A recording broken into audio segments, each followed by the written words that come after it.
हृदय से गुरु मानते हो, उसका फोटो अपने घर में क्यों लगाते हो? उसका एक कारण है, गुरु दिन रात भगवान शंकर की अविरल भक्ति में डूबा हुआ होता है, भगवान के भजन में डूबा हुआ होता है। उसके भजन करने पर, उसके स्मरण करने पर शिव की दृष्टि एक ना एक दिन उस गुरु पर जरूर पड़ती है। और यदि उस गुरु का चित्र हमारे अपने घर में होता है तो जब शिव की दृष्टि गुरु पर होती है तो उनकी दृष्टि हमारे घर पर भी हो जाती है और हमारे घर का भी कल्याण हो जाता है।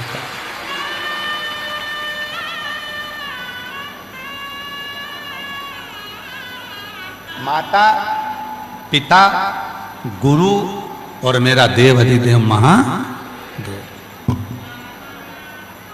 इनके चरणों में जब हम प्रणाम करते हैं, इनके चरणों में जब हम नमन करते हैं तो हमको प्राप्ति होती है। प्राप्ति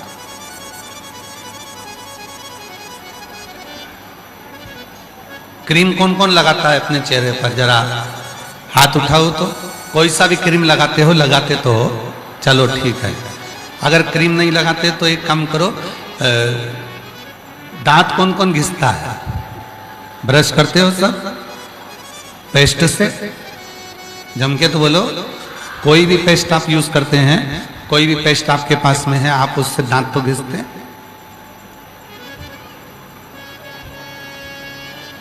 पहले दांत घिसने का इतना बड़ा डब्बा आता था, इतना बड़ा ढक्कन लगा रहता था, उसको खोला जाता था, निकाला जाता था, फिर उसको हाथ से घिस घिस के दांत घिसे। बहुत पुरानी बात हो गई। अब दांत घिसना है तो पेस्ट आता है। पेस्ट से, उस पेस्ट के अंदर के भाग को निकालने के लिए क्या करना पड़ता है? उसको थोड़ा सा दबाना पड़ता है। कहां दबाना पड़ेगा? उसके मुंह पर, जम के बोलो। उसके बीच में नहीं, पेस्ट को दबाना पड़ेगा नीचे। नीचे जैसे ही दबाएंगे वैसे ही उस पेस्ट बाहर निकल कर आ जाता है। क्रीम को जैसे ही नीचे से दबाएंगे क्रीम निकलकर बाहर आ जाता है। उसी तरह माता, पिता, गुरु और महादेव के चरण को जैसे ही दबाते हैं तो उनका आशीर्वाद निकलकर बाहर आ जाता है। उनका आशीर्वाद।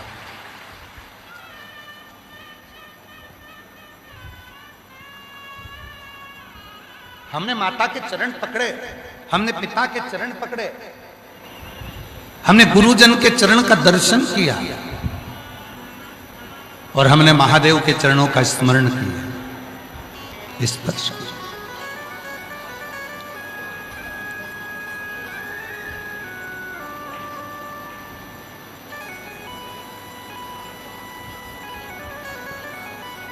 बस जैसे ही हम महादेव का चरण का स्पर्श करते हैं,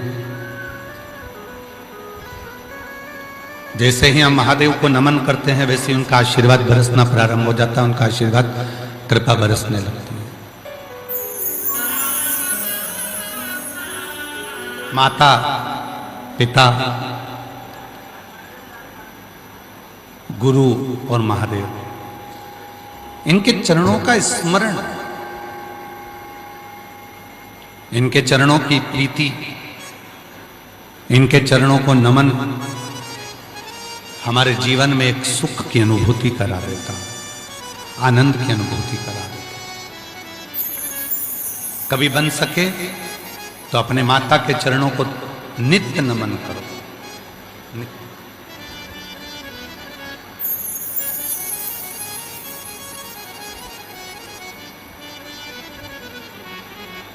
और देख लिया संसार हमने, देख लिया सब मतलब के यार हमने, देख लिया झूठे नाते, झूठे रिश्ते, झूठे नाते, झूठे रिश्ते, अरे झूठा है संसार हमने देख लिया, सब मतलब के यार हमने देख लिया, ओ देख लिया संसार हमने देख लिया। एक माता के चरण में नित्य बैठो, पिता के चरण में नित्य बैठो।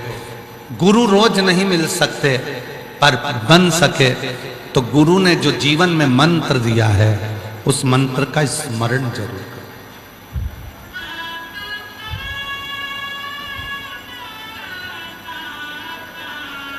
कई लोग कहते हैं क्यों गुरुजी, हमारे यहाँ जितने भी गुरु आते हैं वो मंत्र देते हैं, आप गुरु दीक्षा नहीं देते क्या?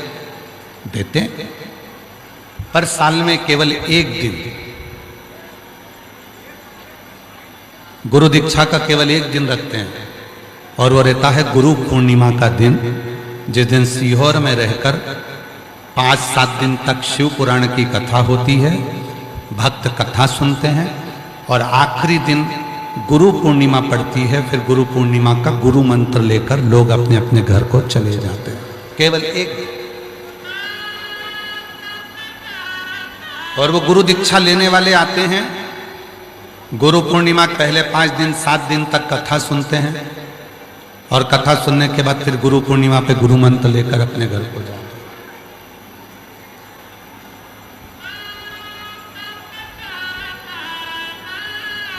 गुरु जी, हमारे यहाँ तो लोग आते हैं तो कथा करने के लिए तो गुरु मंत्र देकर जाते हैं। अगर आपको कथा में से कोई मंत्र चाहिए तो एक मंत्र अपनी जिंदगी में उतार लीजिए, श्री शिवाय नमस्ते। आप कहीं जाकर गुरु मंत्र नहीं ले सकते, आप कहीं जाकर गुरु नहीं बना सकते, आप किसी को गुरु नहीं बना सकते, तो एक काम करो, श्री शिवाय नमस्तुभ्यम को शिव जी के सामने बैठकर बोलो, और 5 बार बोलकर शंकर को अपना गुरु बना लो, और शिव को अपना आराध्य। शिव को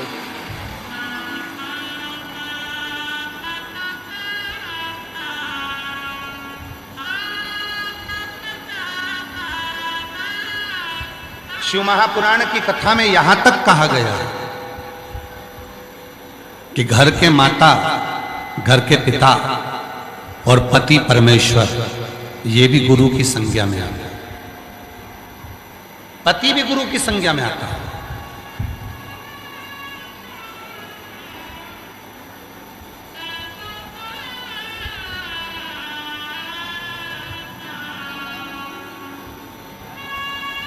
आजकल तो एक नया पैटर्न चालू हो गया कि जितने चेले बनाना है बना लो, बस चेले बनाने का एक फैशन चालू हो गया। मेरे 1 लाख चेले हैं, मेरे 50,000 चेले हैं, मेरे 25,000 चेले हैं, मेरे इतने सारे शिष्य हैं, मेरे इतने सारे शिष्य हैं। और आखिरी में सारे महाराजों को टेंशन देता है कि हमारा शिष्य उसके पास कैसे पहुंच गया, उसका शिष्य यहां कैसे पहुंच गया, हमारा शिष्य वहां कैसे पहुंच गया।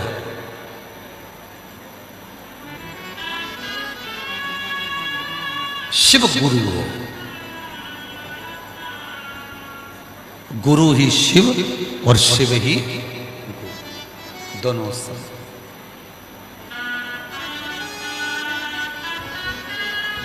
गुरु को शिव मानो और शिव को गुरु मानो। गुरु ही शिव है और शिव ही गुरु। अब हमको भटकना नहीं है। कई लोग कहते हैं हमारे पास आओ गुरु दीक्षा लो, कई लोग कहते हैं गुरु जी हम सीहोर आए गुरु पूर्णिमा पे गुरु मंत्र लेने के लिए। तो गुरु मंत्र लेने के लिए क्या क्या सामान चाहिए रहता है?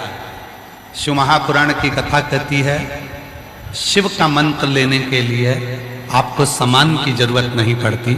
शिव का मंत्र लेने के लिए तो केवल आपके दिल की जरूरत पड़ती है, जो तुम्हें महादेव को देना, जो तुम्हें महादेव को देना है, जो तुम्हें देवाधिदेव महादेव को देना है, जो तुम्हें भगवान शंकर को देना है, जो तुम्हें शिव को समर्पित करना है।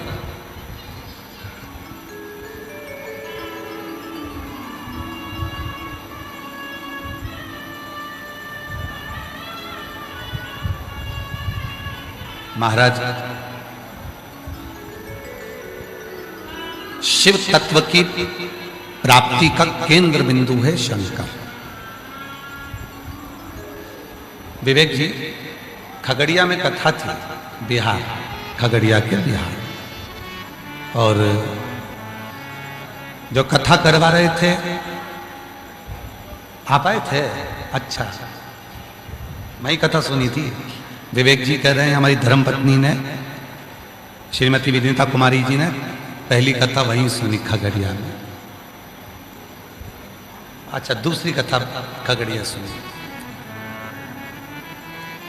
तो खगड़िया में जो कथा करवाई थी, एक कपड़े की दुकान वाले हैं जिनका कपड़े का काम है, और ज्यादा बड़ी दुकान नहीं है, केवल छोटी दुकान कपड़े की, कपड़ा की दुकान, छोटी दुकान। कथा लेकर चले गए, कहा गुरुजी कथा, अब कहा गुरुजी पूरे खगड़िया बिहार की पहली कथा थी उस समय पर, बिहार की पहली कथा तक खगड़िया, इतना भक्त आएगा, इनके भोजन की व्यवस्था कैसे होगी?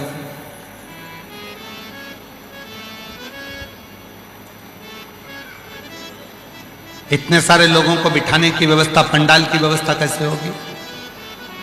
हमने उनसे कहा आप चिंता न करें, कथा करवाएं,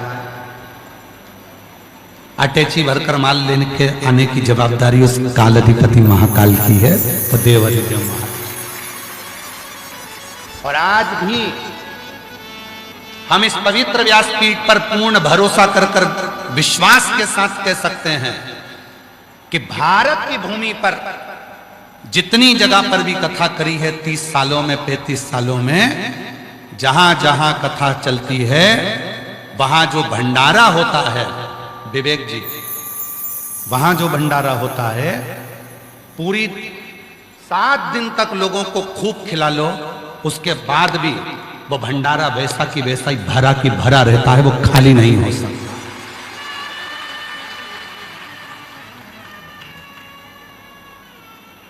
पैंतीस सालों में ये देखा, बड़ी सी बड़ी कथाओं में लाखों भक्त, अभी यहां कथा चल रही रांची में, कम से कम कुछ नहीं तो 40,000, 30,000, 20,000, 50,000, 25,000 लोगों ने रोज भोजन किया। प्रतिदिन सब्जी, चावल, दाल जो बनता था, 25 से 50,000 व्यक्ति रोज रांची में भोजन करता था। दिल्ली में कथा हुई, वहां पर भी लाखों लाख लोग भोजन करे। इससे पहले महाराष्ट्र कथा हुई, उसमें भी लाखों लाख लोग भोजन करे।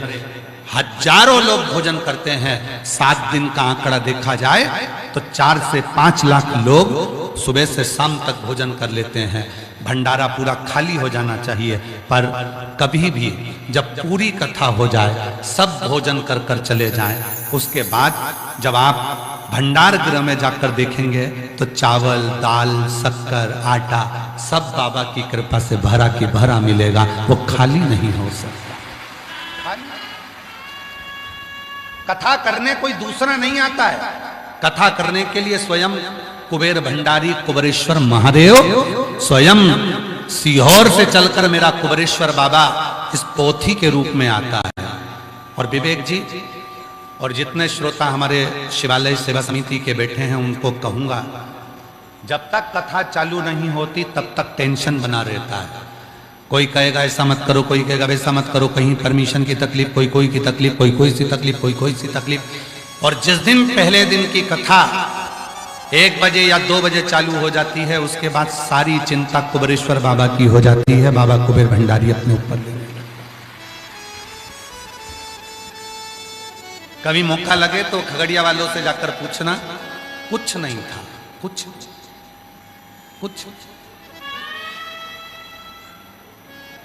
कैसे कथा होगा। फोन पे बात हुई थी, अच्छा।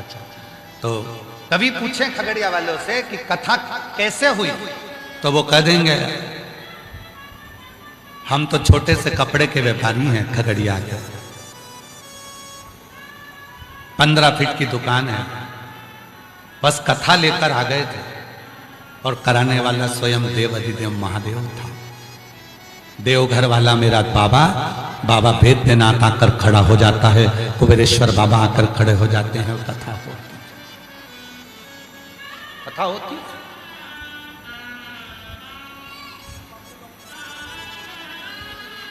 लोग बहुत बदनाम करने के लिए लगे रहते हैं, सीहोर वाला बाबा खूब सारा पैसा लेता है। आज तक कोई कथा करवाने वाला कह दे कि सीहोर वाला बाबा के खाते में या सीहोर वाले बाबा के हाथ में इतना रुपया दिया या सीहोर वाले बाबा को इतना दिया।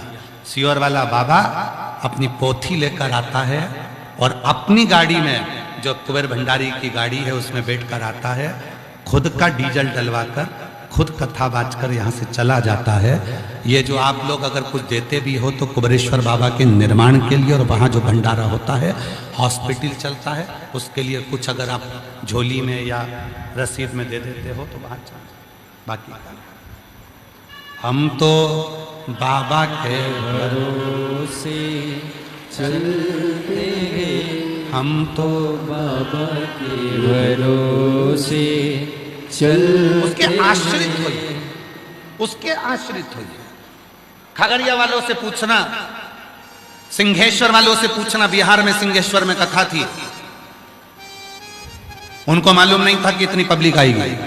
यहां बैठे हैं सिंहेश्वर वाले, कहां बैठे हैं? हाँ, ये सिंहेश्वर वाले। इनको मालूम नहीं था कि इतनी पब्लिक आ जाएगी। इन्हें तो सोचा था कि बिहार में कथा, बाबा जी पहली बार आ रहे हैं, इतनी पब्लिक। सिंहेश्वर में कथा, और पहले दिन ही पूरा सिंहेश्वर जाम, अपार भीड़। घबराने लगे, भोजन भंडारा कैसे होगा, कैसे व्यवस्था होगी। मंदिर सिंहेश्वर का, कभी ये वाला दरवाजा बंद कर देते, कभी वो वाला दरवाजा बंद कर देते। क्यों? क्योंकि भीड़ इतनी बढ़ गई थी कि मंदिर में भी कोई प्रवेश नहीं कर पा रहा। रांची में तो फिर भी आप लोग जाम में से 2 घंटा 3 घंटा में निकल जाते थे। सिंहेश्वर में जाम में से निकलने में कम से कम 9 घंटे लगते थे, और 9 घंटे में लोग बाहर निकलते थे जाम में। पूरा सिंहेश्वर का लोग, कार्यकर्ता घबराए, कैसे होगा कैसे होगा। हमने कथा तुम नहीं करा रहे हो, सिंहेश्वर महादेव करा रहे हैं। जब उनने अपने घर में कथा कराई है तो व्यवस्था वो करेंगे। रांची में कथा समिति का नाम है शिवाला सेवा समिति।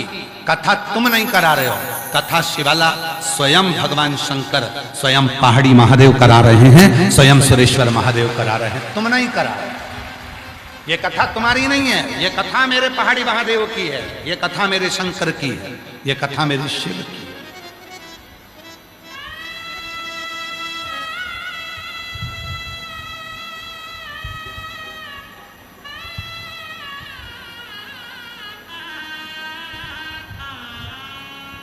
तुम्हारा काम है केवल भक्तों को खिलाओ, खिलाओ।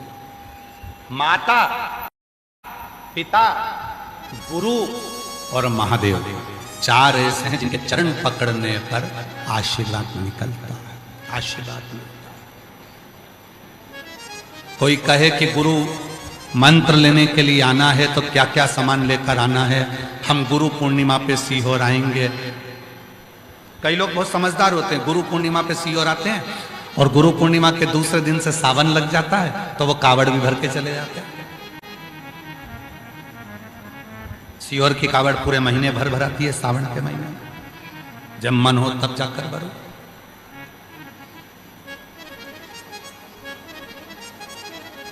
क्या लगेगा गुरु मंत्र में? आप सबसे निवेदन है, कुछ नहीं लगेगा, तुम्हारा दिल लगेगा गुरु मंत्र में। दिल लगाओ, शिव को, शंकर पर।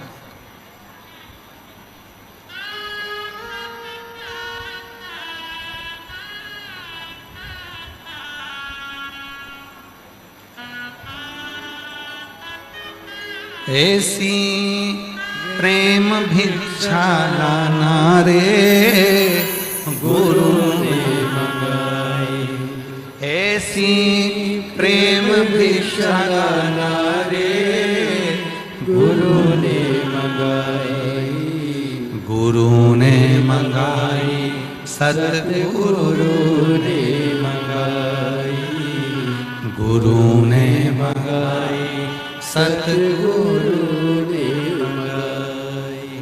पहली दीक्षा जो जल की लाना, बही दीक्षा जो जल की लाना,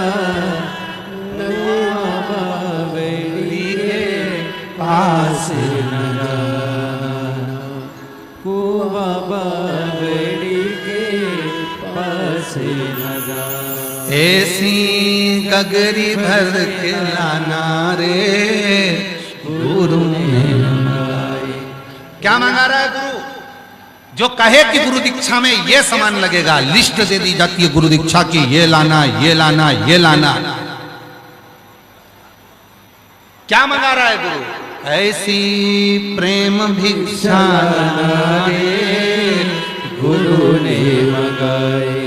पहली भिक्षा जो जल की लाना, कुआं बावड़ी के पास। गुरु कह रहा है जल लेकर आना, पर कुएं बावड़ी के पास मत जाना। ना कुएं के पास जाना ना बावड़ी के पास जाना, जल लेकर आना। फिर वो जल कौन सा है? तो कहा भक्ति का, श्रद्धा का, विश्वास का जल लेकर। ऐसी गगरी भर के लाना रे गुरु ने मंगाई। ऐसी गगरी भर के लाना रे गुरु ने मंगाई। गुरु ने मंगाई, सतगुरु ने मंगाई। गुरु ने मंगाई, सतगुरु ने मंगाई। गुरु को कुछ नहीं चाहिए। आज के जमाने में लोग सनातन को जो बदनाम करने वाले होते हैं, सनातन को जो धकेलने वाले होते हैं, जो बदनाम करने वाले होते हैं, वो आए दिन सनातन को बदनाम करने के लिए कि सनातन में तो ये चाहिए, वो चाहिए, वो चाहिए। शिव महापुराण की कथा कहती है, अपने घर की रूखी रोटी खा लेना, अपने घर की रूखी रोटी खा लेना, चटनी रोटी खा लेना, कांदा रोटी खा लेना, पर दूसरे धर्म में कभी प्रवेश मत करना। अपने धर्म के अंतर्गत अपने धर्म की रूखी रोटी खाओ। हमारा सनातन धर्म, हमारा हिंदू धर्म, हम भगवान शिव को मानते हैं। मैं धन्यवाद करता हूं पूरी रांची को, रांची झारखंड के रहवासियों को। झारखंड रांची, ये झारखंड के जो आदिवासी वनवासी हैं, उनके चरणों को नमन करता हूं कि आप स्वयं भगवान शंकर के वंशज हो। आप स्वयं शिव को मानने वाले, आपके घर में शिव की पूजन होती है, आप शंकर के उपासक हो, आप शंकर के आराधना करने वाले हो, आप बूढ़ा देव की आराधना करने वाले हो, आप पहाड़ी देव की पूजन करने वाले हो, आप भगवान शंकर की आराधना साधना करने वाले हो। मैं आपको नमन करता हूं जो आप अपना शिव की आराधना को छोड़कर, भगवान शंकर की साधना को छोड़कर किसी लालच में ना आकर किसी दूसरे धर्म में प्रवेश नहीं करते। यह आपके भीतर का विश्वास है कि हम आदिवासी, हम वनवासी, हम वन में रहने वाले, हम बूढ़ा देव की पूजन करने वाले, हम महादेव की पूजन करने वाले, हम अपने वन की पूजन करने वाले, हम अपने वृक्षों की पूजन करने वाले, हम अपनी नदियों की पूजन करने वाले, हम अपने सरोवर की पूजन करने वाले, हम कोई साधारण नहीं है। हम भगवान शिव को मानते हैं और शिव के वंशज हैं।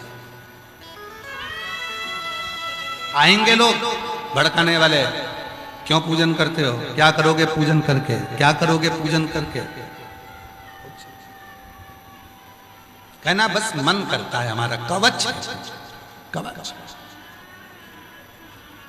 ये पूजन नहीं है, ये हमारा कवच है, ये हमारा कवच।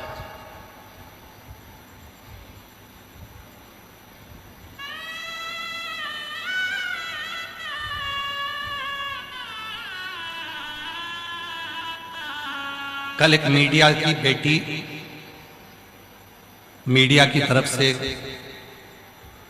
हम जहाँ ठहरे हैं वहाँ पहुँची, तो हमने उनसे कहा हमारा एड्रेस तो हम किसी को देते ही नहीं है, तो तुम कैसे पहुँच गए।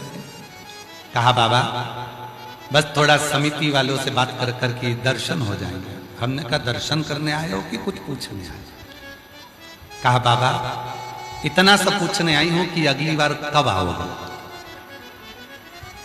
अगली बार कब आओगे, ये पूछने। हमने पूछा क्यों। कहा रांची में ऐसा नजारा कभी नहीं देखा, बच्चों के मुख पर भी भगवान शिव का नाम था। 80-80 साल की बुजुर्ग माताएं कथा सुनने के लिए आ रही थी, ऐसा नजारा रांची में कभी नहीं देखा, इसलिए पूछ रही हूं कि फिर कब आओ।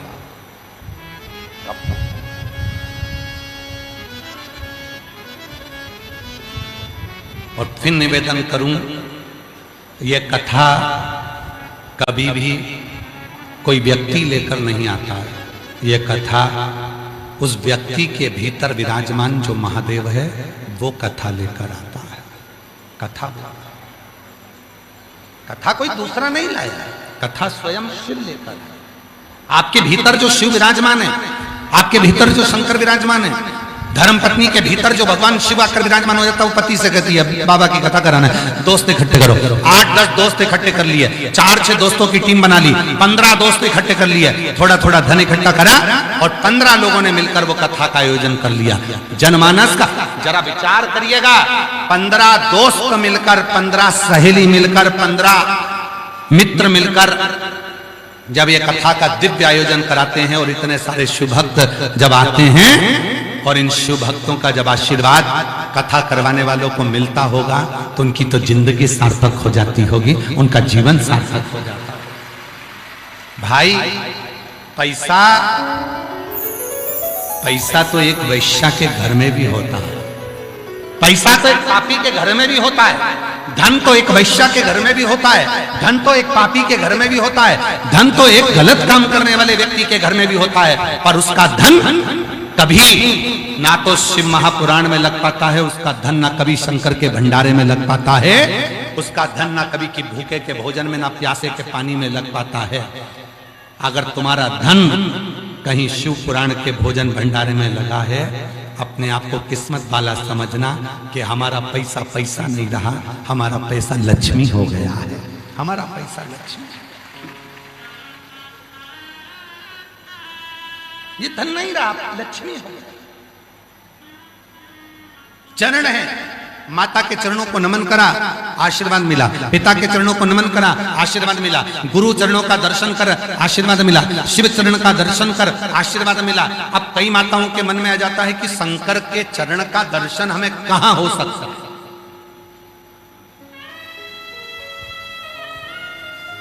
शिव के चरण का दर्शन हमें कहां हो सकता है, भगवान शंकर के चरण का दर्शन हमें कहां हो सकता है। कितने लोगों को भगवान शिव जी के चरण का दर्शन करना है? हाथ उठाओ जरा, सबको करना है शिव जी के चरण का दर्शन? बस तो फिर यहां से जाते जाते कर लेना।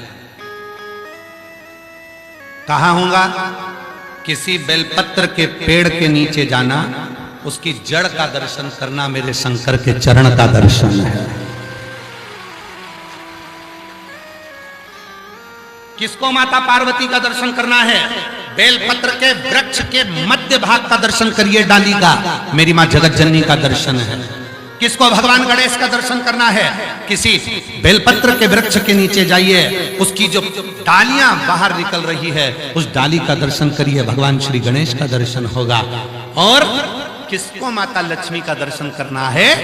भगवान शंकर के दरवाजे की चौखट का मात्र दर्शन कर लीजिए, लक्ष्मी का दर्शन होना प्रारंभ हो जाता है।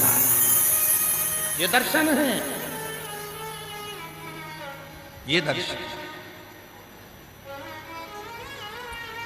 शिव के चरण का दर्शन, बेलपत्र के वृक्ष की जड़ का दर्शन। आप सभी के घर में बेलपत्री का पौधा होगा, गमले में लगा होगा, छोटा होगा, किसी के घर में बड़ा होगा, किसी के घर में छोटा होगा। उस बेलपत्री के वृक्ष के जड़ में आप दर्शन करिए।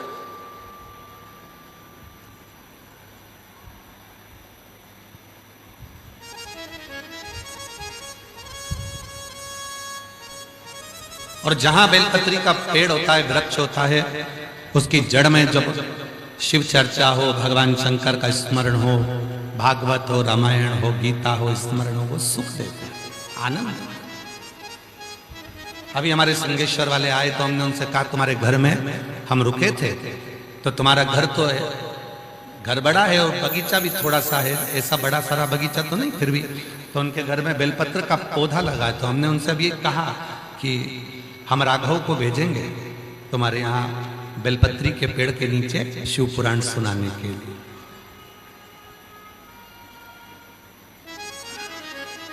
शिव पुराण का श्रवण करो।